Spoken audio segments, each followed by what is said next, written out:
hate to say it, guys, but Christmas is coming soon, and I'm not the biggest fan of Christmas, so I don't talk about it lightly, but it's very commercialised, it's very consumer driven, and I want to change that. I want the experience of Christmas to feel simple, about connecting over the physical items. So let's talk about how we can have a minimalist Christmas. Hi, my name's Rachel. I do videos about decluttering, minimalism and my no spend year, and I've spent a couple of years decluttering and reducing down my spending, and Christmas is a big factor in that. It really does make or break you financially. It can be a burden, it's a stress, it's anxiety, it can be so hyped, so driven, and it doesn't need to feel like that. It can be personalised, it can be to your liking.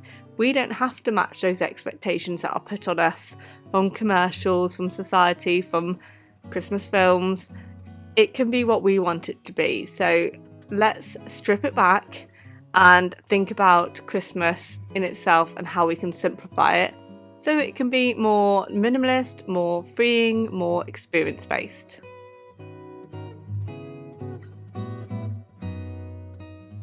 So when we're talking about Christmas, the obvious thing is talking about gifts. Gifts are where money is overspent, for sure. We need to think differently about how we how we gift things to others. So whereas before I used to spend hundreds of pounds on my son and buy loads of absolute tat, it would be plastic rubbish that would last like 5 minutes, literally, and wouldn't get played with or get forgotten. Like every time Christmas came around, I couldn't remember what I'd bought him the previous year. Isn't that sad that it's to the point where it wasn't significant, it wasn't meaningful, it wasn't anything he really wanted? And I wanted to change that. So Christmas for me starts now, which is why this video is coming out in September. I go to him and I ask him for a list of things that he would really like, and I will plant that seed with any person that I'm buying for, and I only buy for immediate family. If I was to buy for everybody that I knew, it would be too much, and I would also then be putting the expectation of having a gift returned to me when they might not be able to do that. I probably couldn't do that in the first place financially.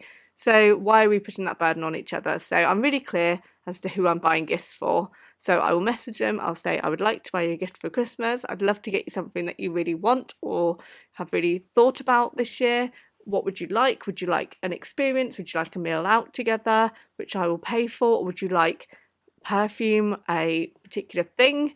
And then I know that I'm buying something that is meaningful, that they want. It's not going to be a wasted product or some perfume that they don't like. It's going to be really specific to them.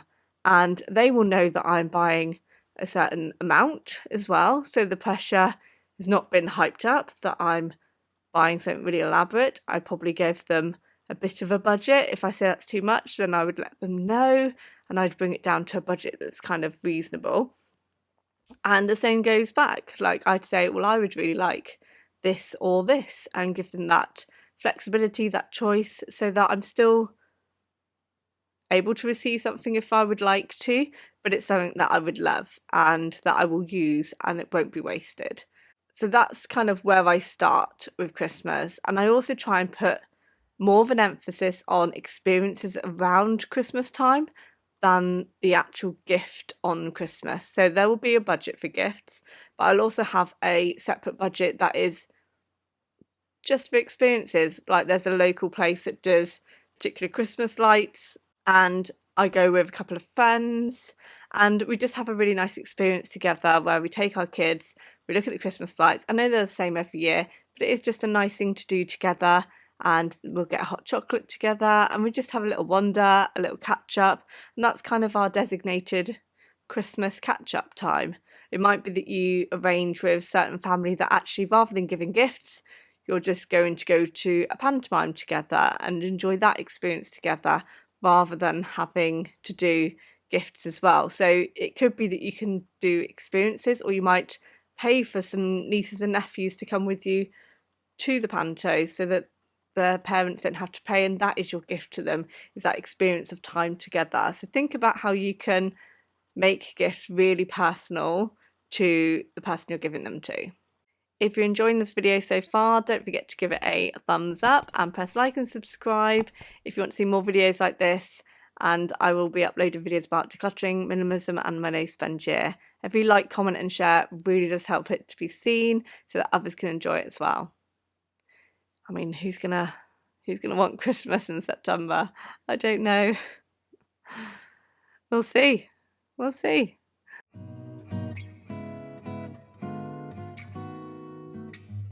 So let's talk about the experience of Christmas in itself. So like I've said, you might be building up experiences with different people that you know, either family or friends, and that might be part of your Christmas experience. But also think about what you want those key crucial days around Christmas Day, like Christmas Eve, Christmas Day and Boxing Day, what you want those to look like. Do you want them to be busy because you prefer distraction, or would you rather they are nice and calm and you can do absolutely anything you like? I think one year I watched several films in a row and just vegged out on chocolate, and that was a great Christmas. It's what you want it to be, and every year you might find it different. There might be a year where you think, no, I'd really like to get everyone together, just feel like I want to be connected, and that's what you want Christmas to look like.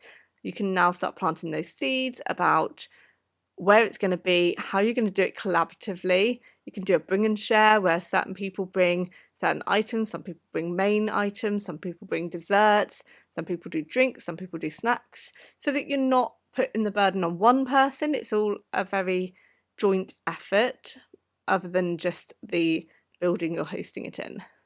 Think about the decorations as well within your home. Do you want that to be extravagant? Do you want it to be simplified? How do you want that to look so that it's manageable?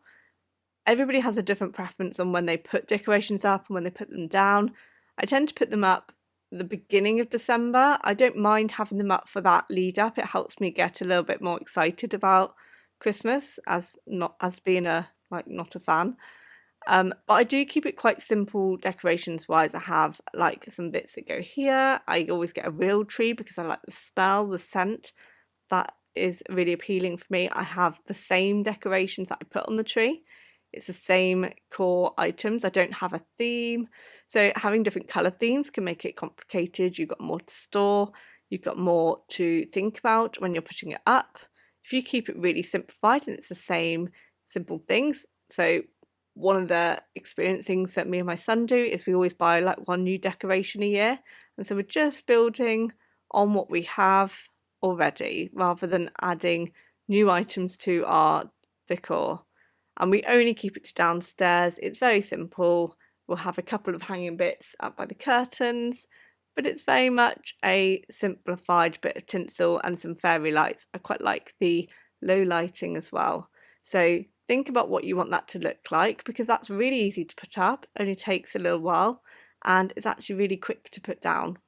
And I like to take my decorations down quite early. I take them down on Boxing Day usually, because I don't like having them up any more than that. I feel like the Christmas build up and Christmas Day is where I'm at, and I like to have that time between Christmas and New Year as my reset time. That's time for decluttering, it's time for resetting, for calming, for relaxing, and just really switching off, ready for the new year when it's time for school to start again. So it just feels like I get two separate parts to the holiday period, and I can feel rested because it's only a short school holiday. So for me, having that separation just makes it feel calmer.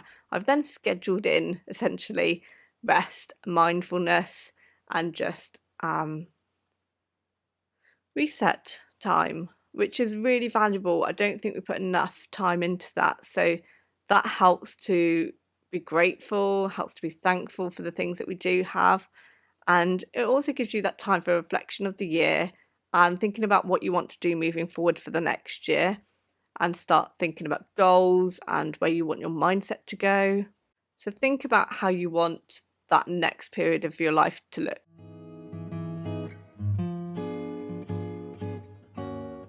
Another thing that might be really handy to do, which is another reason why we are sharing this in September, is to declutter before Christmas. Try not to leave it right until after Christmas. Do some of the bulky stuff that you can do now ahead of the season, because that will free up some valuable space. As well as physical space, it actually frees up some mental capacity as well to be able to think about the new stuff that comes in with Christmas. Give yourself that time to clear out some of those things that you haven't used the last year, either in the summer or last winter. And you could donate these, you could sell them ahead of the Christmas period. Think about electronics that you don't use. These are great items to sell now ahead of Christmas. Lots of people will be like me and get Christmas done by the end of September. That is usually the goal. I like to know exactly where I'm at so that money is sorted and I have not overspent, and then it gives me wiggle room should I find the odd thing that I want to add to it without the financial pressure. So selling things now is a great idea ahead of the season because lots of people will be looking for those key items now. So go through, root through, declutter anything that you can, electronics, anything valuable, jewellery is a great one, clothing, go through those summer clothes. People still want to spend, people want to buy because they'll be thinking about their next season's holiday. Think about the winter items that you can sell now ahead of the season. Coats are a great one, they will be valuable. And think about furniture that people might want. Get rid of anything spare that's hanging around. Free up that space. Give yourself that time, that space to really clear and get yourself ready for the season.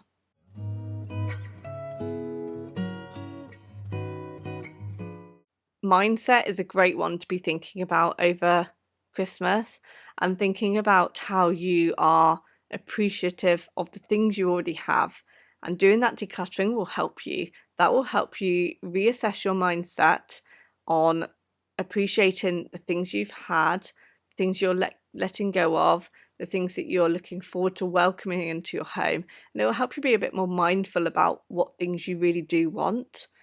Having that clear out really does make you assess actually what was really important, what did I really need, what am I missing now, and it will just give you that space to just practice that mindfulness, that gratefulness, that thankfulness, and it just makes you approach Christmas in a different way. You do think about shopping around or buying something with a purpose rather than just buying everything you see on the advertisements and thinking that that will be something that they love when it might not be. So hopefully this will give you a great starting point to get your head around what's coming with Christmas and how you can feel okay and simplified in your approach to Christmas rather than overwhelmed and anxious. Spread out your money, think about what you're buying, ask people what they want, and think about what you want Christmas to look like for you. Let me know in the comments if you've got any thoughts about how you simplify Christmas that I maybe have missed, and what you're looking forward to the most about your minimalist Christmas. And I should be back for more videos soon. Take care. Bye.